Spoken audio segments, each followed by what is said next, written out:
lives for an A. And then we are told to take it down?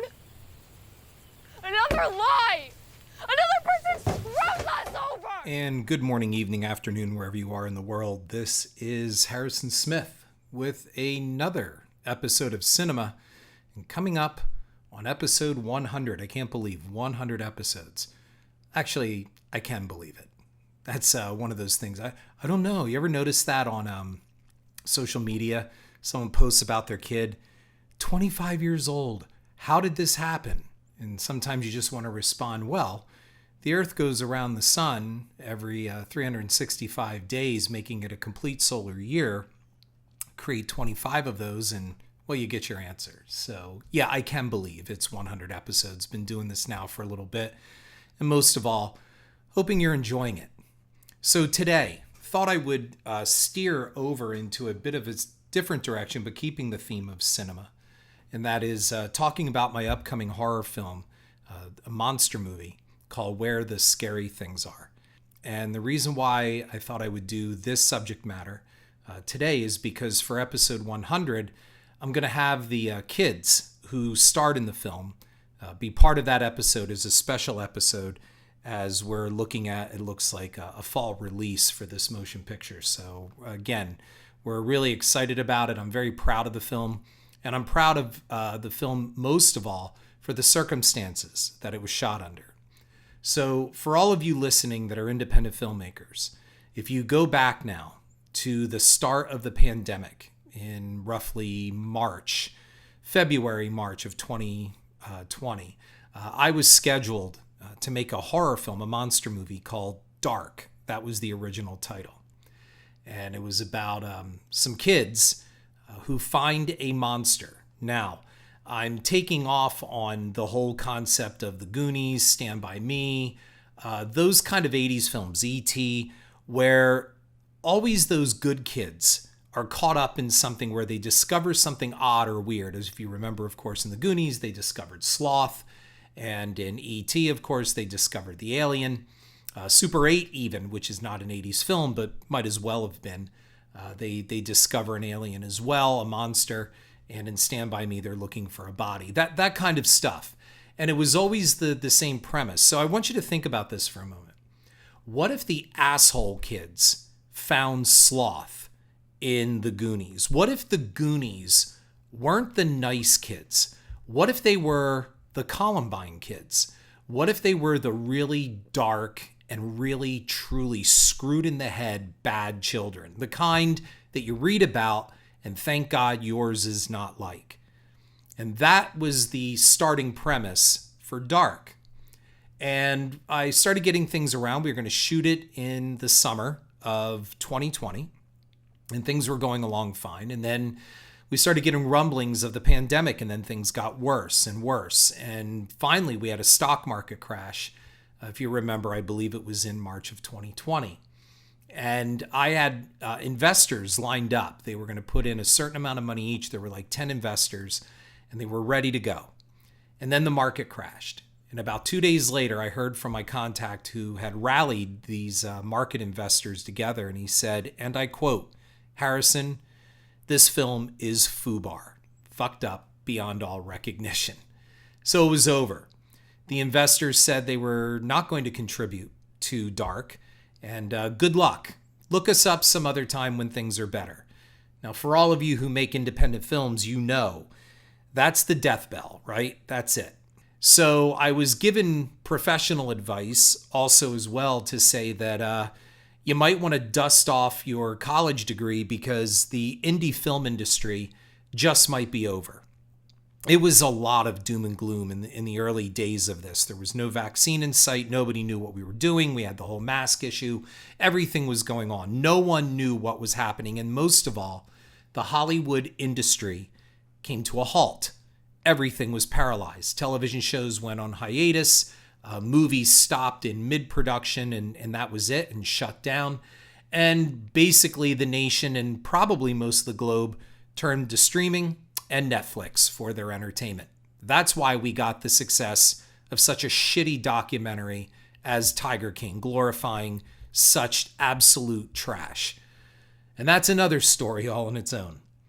So I was given advice to say, well, listen, after this is over, the only ones who may be standing are the giant studios, and that indie filmmakers may go the way of the dinosaur. Now, at that time, of course, movie theaters were shut down, and AMC and Regal and a number of theater chains were already starting to the rumblings of bankruptcy and shutting down. And of course, the media jumped right on everything. And I did a previous podcast episode on this with a sky is falling. Is this the end of the theatrical experience? Is this the end for theatrical movies? Will we not ever go back to the theater? All those absolute black and white hysteria, hyperbole kind of headlines, hyperbolic headlines, just to get you to click, to find that really there's not much substance to the article at all. We were basing such crazy assumptions on absolutely nothing. There was nothing to say that this was the end of the theatrical venue for motion pictures. It was just ridiculous. You're the only one other than me who knows how to hold a camera. Besides, this one's gonna be big. Dude, you've been saying that for every video. Just get Mighty to hold the camera. Well, I don't want to hold the camera. Hold the goddamn camera. Mighty's a watcher, not a doer. Prick. I refused to say die. I was approached by one professional in the industry to say, the real chance that you have to stay alive in this is to make a short film. And to me, that made no sense. Again, for those of you who are making shorts, I understand and I totally get it. But from a financial investor's point of view, there is very little chance of a financial investor recouping anything that they put into a short subject film. Short subjects are mostly created as proof of concepts. They are to win awards and possibly set the stage to expand the short into a full feature-length motion picture. So you don't really have a lot of option for ROI, return on investment.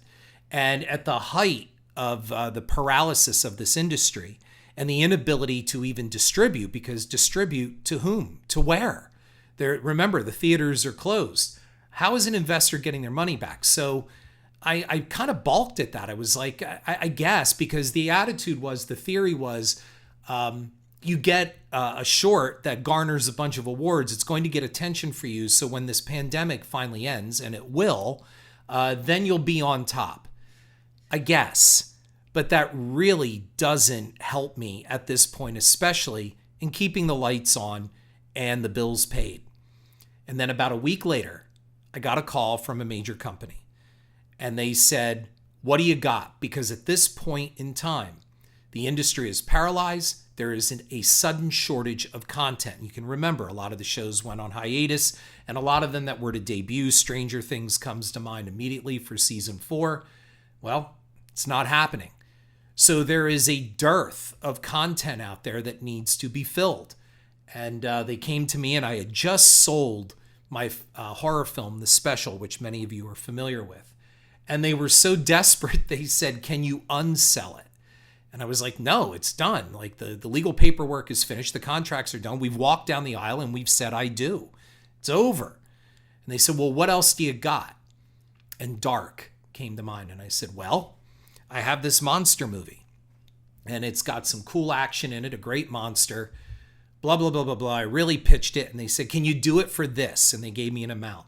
Well, you're in the middle of a pandemic and nobody's working. So your answer is always, say it with me, yes. Yes, I can do it. So I called my business partners, Doug Henderson and Matt Neese. And Matt is my gifted cinematographer who did the DP work for the special. And I told them the situation and their answer was great. And that was, we're doing it. Let's do it. Now here's your problem. You're getting a very low amount of money. It was lower than what the Wall Street investors were going to put in. And also, because of transportation shutdown, you really have no names. And how are you getting people here as well? And if you do, you can't do SAG because SAG has locked everything. So you have to work independently. And that's what we did. We did bring on COVID at that time, COVID supervisors and experts to fashion out an insurance plan and most of all a medical plan to keep people safe while shooting. The big thing is that 95% of the film is shot outside. So that was a huge help, and that really worked in our favor. I can say this, no one got sick, there were no issues, and the film got made.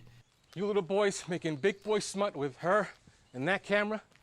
Wouldn't you like to know? This is private property, and this is closed until fall. You're trespassing. You know that, right? We didn't see any signs.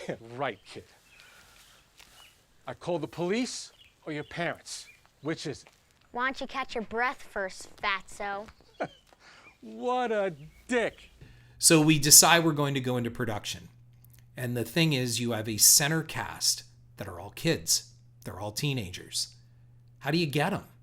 Where do you go? You can't audition. You can't bring people into a cattle call audition and get people into a room. So we had to Zoom. We had to do video auditions online. And fortunately, I had a high school friend and her son, Peter Cote, who is in the film. He plays Snack in Where the Scary Things Are. I'll talk about that title change coming up. And he was one of the main ensemble personnel in a area high school's theater department, an award-winning Blue Ribbon high school and their theatrical dramatic department. And I called her up and I said, listen, I've seen your kid act. I've come to a couple of his plays. And what do you think? Do you think he could find me some kids? And of course, he's in it. And she said, oh, I think so. So she put him in touch with me. And these were all juniors and seniors. And before you know it, we had about 25 kids lined up for auditions. Did them all online. I am a firm believer in face-to-face and that you need to be in a room with someone. And that's extremely, extremely important. But it just wasn't going to be. And most of all these kids were scattered even into another county. So trying to travel over and get into rooms and what are you going to do to, audition? I mean, you can, but the time is running out. So I had to go by the video auditions. Out of the 25, I weeded them down to the following kids. And that is Peter Cote, Selena Flansha, Oliver Givens, Riley Sullivan, Emma Lim, Quinn Fickus, and Asher Ruppert. Well, it started out great. Now everyone thinks it's fake. I mean, Ayla, that's the internet. People shit on everything. 10,000 views is pretty good. It was a good run. You wouldn't know a good run if it hit you in your fat ass. The views have died off. It's because of these haters. These losers. God, I hate people. These were the talented kids that I selected for my film Dark that would eventually become Where the Scary Things Are. Now let's talk about the title for a moment. So you get a cast and you fill out all your other places. The thing is, the film was its centerpiece was supposed to be in an abandoned power warehouse, which we had. We locked the location. But then when COVID hit, we lost that location because our COI, our certificate of insurance, the owners of the abandoned location would not accept it. So I had to lose the entire power station. That was supposed to be the kids' hangout. It was like their clubhouse. And they used to gather at this abandoned electrical power station near a hydroelectric dam. So I had to change that. And I looked around my area and I found a terrific haunted event, like a haunt, called Field of Screams. And if you go to www.fieldofscreams.com, you can find them. They're a top-rated national Halloween haunt. You'll come home right off the bus from now on. No Field of Screams, no docking station, no dockers. No more of that nonsense. Your mother and I will discuss what to do with you. What's there to discuss? That place is closed for the season. You keep trespassing there. You know that's a crime, right? The man shot at you, Max. Is any of this sinking in? Wait, you believe he shot at us? You know why? Because you stopped. Only a gun would make you idiots stop. Even before this movie, the place was stellar. I used to go through it with friends and family, and just the production value, the quality of the sets, the makeup, the lighting. So I changed the location of what I called the docking station to Field of Screams, where the kids break in while the place is closed and it's off season, where they hang out. And they choose one of the haunted houses called the Den of Darkness. That's what it is in real life. So if you ever go to Field of Screams, whenever you're in Pennsylvania, you'll be right where we shot this movie in the kids' clubhouse. It's called the Den of Darkness. And they called it the docking station. And the reason why is these kids, they do a thing called doxing, where they will blackmail people by posting private information publicly. But the kids are so out of touch, or it's a play on words where, if you remember in the Goonies, they constantly said things wrong and they would correct them. I don't know what Richard Donner's thing was with that. It was kind of like just this running gag where any one of the kids would mispronounce something and then they would be corrected. Even the mother in the opening of the film, when she was like Data, and they're always like that. And then Harry Carey instead of Harakiri. That kind of stuff. Or Hare Krishna, I think she says. I'll commit Hare Krishna. It's Hare Kari, Mom. Doxing became docking. And even one of the adult characters admonishes his kid by saying, you can't even get that right. We also need to talk about this docking shit. What's there to talk about? Yes or no? You and your friends are blackmailing kids online with dirt you get on them. That's docking, right? You call yourselves the Dockers? Can't even spell it right. So their new headquarters became Field of Screams, and the premise was these kids go there to hang out, and while the place is closed, they trespass, and it's all theirs during the off season, and it's where they discover something. And I don't want to get too much into detail of what they discover. We'll talk about that more in episode 100. But these kids find something on that property, and it gets worse from there. Because here's the bottom line. They're not the nice kids. They don't really have a conscience. These are actually really nasty kids. And that is where this film went. The scary things are not the monsters. The kids are the monsters. The kids are the scary things. So fortunately, I am part of the podcast network, Strange Podcast Network, with Ken Cruz of the podcast Where the Scary Things Are. And I've always loved the title of his podcast. So I approached him and I said, listen, there are too many horror movies and thrillers, and I think even a Netflix series called Dark, and I got to get rid of it. So I thought about changing the title. I always loved Where the Wild Things Are, about a bad kid, right? He's rambunctious, Max, who ends up becoming the king of the monsters. And I loved Ken's take on the title of Where the Scary Things Are instead of Where the Wild Things Are. So I approached Ken and said, do you think we could work on something together here where I'll work your podcast into the production, where it's a podcast that the one kid played by Peter, his name is Snack in the movie, listens to a podcast called Where the Scary Things Are. And it has all kinds of weird, between horror and supernatural content, cryptoid stuff, all of that, and missing persons. And this kid loves listening to this podcast late at night. So that's where we got the title from Ken Cruz's Where the Scary Things Are, which is a tribute to all the hard work that he and his entire staff do. So we had a great new title. We have a stellar cast. Now it's funny. One of the producers in Los Angeles called me up when I finally got all these kids gathered up, and I selected them, and I sent their biographies, and I sent their headshots and stuff. And this producer called me up on the very first day of filming before I was leaving the house to head to set. And this producer says, Harrison, none of these kids has a goddamn IMDb. And my response was, this is the best we're going to get under these circumstances. And trust me, they will be great. And I'm excited for people to see this film, and especially these kids who will stand out. They are the anti-Goonies, for sure. So we went forward in making Where the Scary Things Are, changing the title over from Dark to that. We did it in 19 days. We shot the film in 19 days, wrapping just before the 4th of July. As I've said to all of you so many times, you have to go forward. You cannot have analysis paralysis. You've got to make a move. John Carpenter said this with Halloween, and he has said this so many times to other indie filmmakers, people that want to be indie filmmakers, aspiring filmmakers, and that is you grab a camera and you get out there and you do it, even when the odds are against you. Now, I wish I had Dean Cundy to grab, but that was before even Dean Cundy was Dean Cundy, even with Halloween.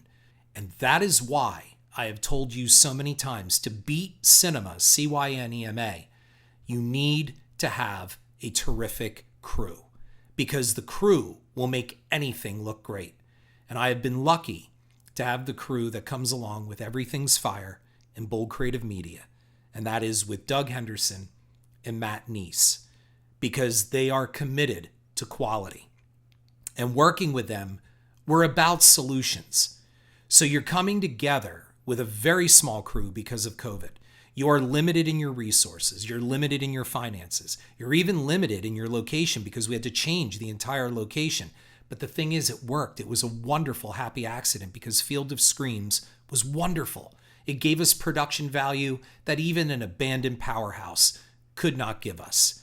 We couldn't say enough about Field of Screams. So please, when you get the chance, visit them, go online, get tickets, and come out and see them. They're totally worth it.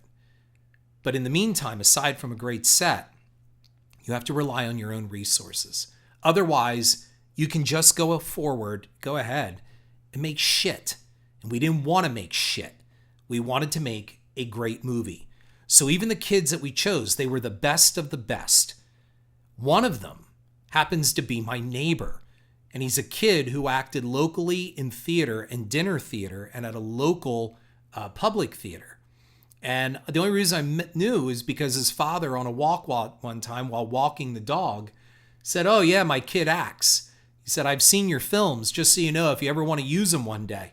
Well, I paid it forward, and I did.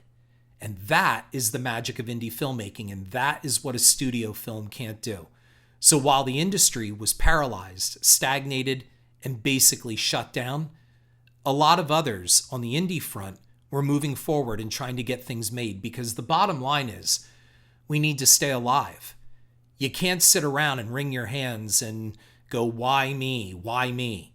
And making a short, hey, maybe that's great for some, but it's not going to help pay my bills and keep the lights on.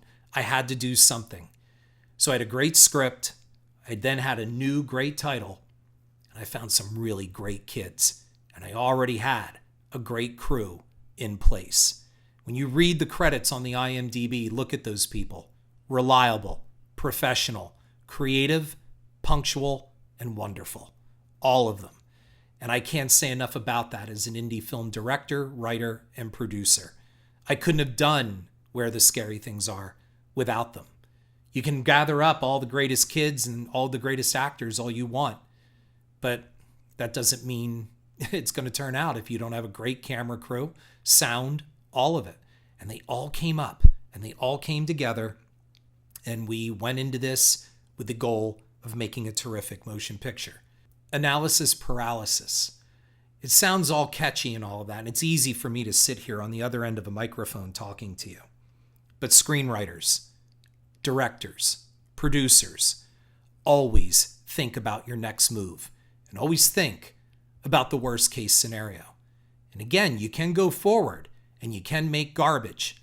They might throw some money at you just to make shit. For example, even the Wall Street investors before the market crash said, we don't really care about the script. You have a monster? Do you have nudity? Do you have sex? And do you have blood? Well, the answer is, yeah, we have some nudity. We have blood, but that shouldn't be the focus of what we're doing. We also have a great story. And that's what I'm committed to. I'm known on this podcast and on Twitter for having really my own brand of things. I just wish Twitter would recognize that, since part of their qualification for that illustrious blue check mark and verification is that you have an independent voice on Twitter. I certainly like to think I do, but they apparently do not. But in the meantime, you have to push forward on a project that also is going to deliver quality. And we did. These kids, get to know them. You'll be seeing more of them for sure. In fact, in my Christmas film that I just wrapped, I brought back several of them in this Christmas film with Sean Patrick Flannery. The goal is always to pay it forward. As I've said on this podcast a number of times, I had no wealthy parents to rent out movie theaters for me and indulge my hobby. I wanted to make movies since I was 8 years old when my mother took me to Jaws. And after I walked out, I knew that was the movie that made me want to make movies. And I stuck with it. It wasn't like I want to be an archaeologist one day and a firefighter the next week. It wasn't like that at all. From 8 years old on, I wanted to write stories and I wanted to make movies. And now I'm doing it. But it didn't come with any type of privilege in the way of, well, here's a Rolodex full of industry contacts. Here's a bankroll for you. Daddy will finance things for you. Mommy will finance things for you. No. I started, as you can hear in my one episode, I should have listened to Lee. I started with a silent Super 8 motion picture camera, film camera. I edited with scissors. I cut film with scissors and I spliced with Scotch tape. So, and I did my lasers by hand with needles. That is how I started. Not having theaters rented out to show my work. I would show my work on an old projector that used to grind when you put it in reverse. And if it held too long, it would burn your film up in the frame in the gate. So that's what I had to deal with. And believe me, it's not walking uphill both ways in snow. I'm sure a number of you are sitting there nodding going, yep, I've been there. Shooting my stuff on crappy VHS and thinking you had the greatest stuff in the world. But my point is, I worked my way up and I worked my way toward The Fields, which was my first motion picture. And I had no help on the way. I didn't go to school for it. I didn't have anybody guiding me.